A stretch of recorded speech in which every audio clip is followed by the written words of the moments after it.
قرآن کریم میں ایک واقعہ ہے، آغاز میں ہی سورہ بقرہ جس واقعے کی وجہ سے اس کا نام بقرہ رکھا گیا۔ واقعہ ہم سارے جانتے ہیں۔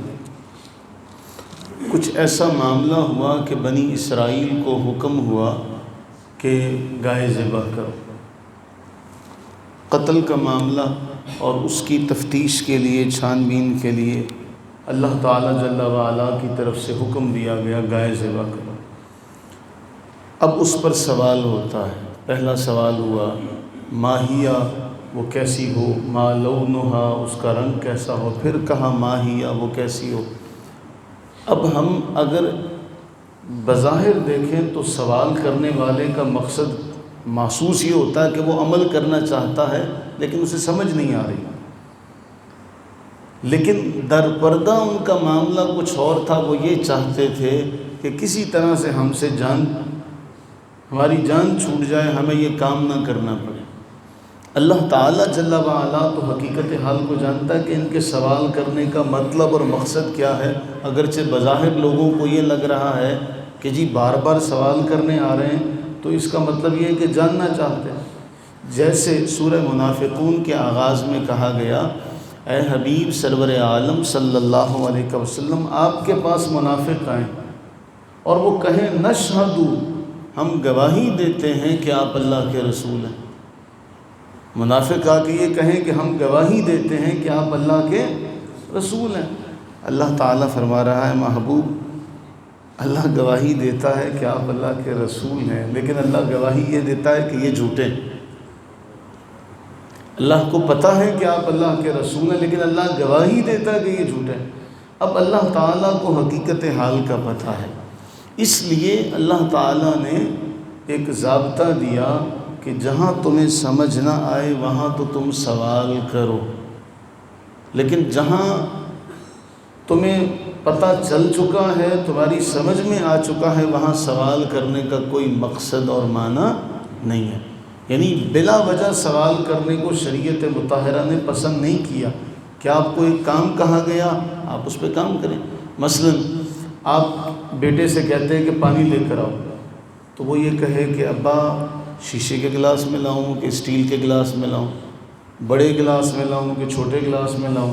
وہ یہ سوال کرے تو آپ جھنجھلا جائیں گے، آپ کو غصہ آ جائے گا کہ بیٹے پانی لانے کا کہا ہے، جو نوعیت ہے مسئلے کی تمہیں پتہ ہے کہ اس وقت جو پانی مانگا جا رہا ہے وہ شیشے کے گلاس میں مانگا جا رہا ہے یا اسٹیل کے گلاس میں۔ ہر بندے کو پتہ ہوتا ہے معاملے کی نوعیت کا۔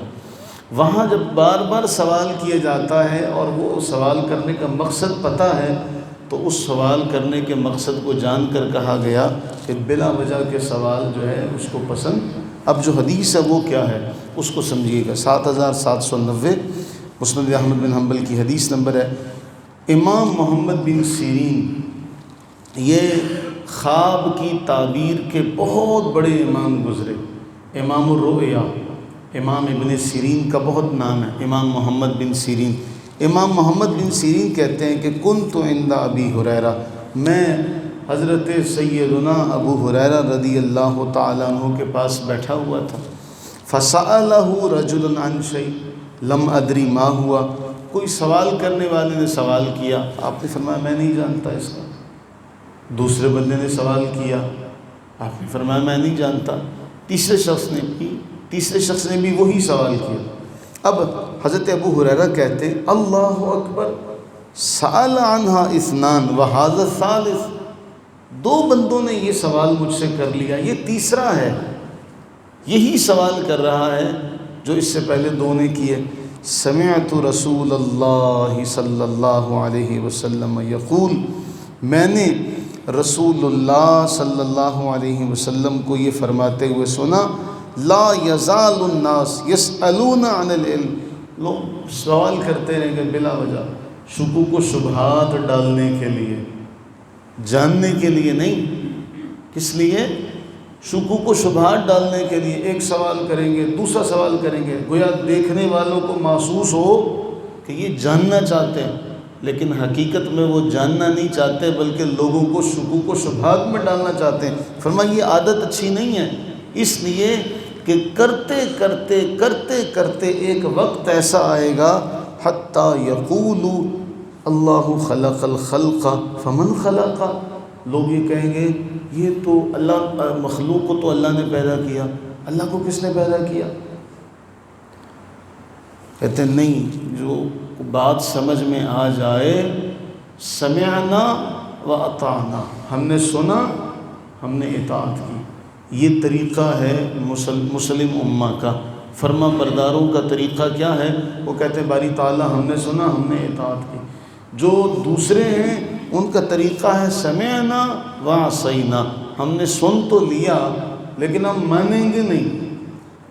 اس لیے اللہ تعالیٰ جل وعلا سے یہ دعا کریں کہ اللہ تعالیٰ ہمیں، ایک تو قرآن ترغیب کیا دے رہا ہے کہ نبی سرور عالم صلی اللہ علیہ وسلم کو یہ دعا سکھائی جا رہی ہے کہ اے حبیب آپ دعا مانگے ربی زدنی علما، اے میرے رب میرے علم میں اضافہ فرما۔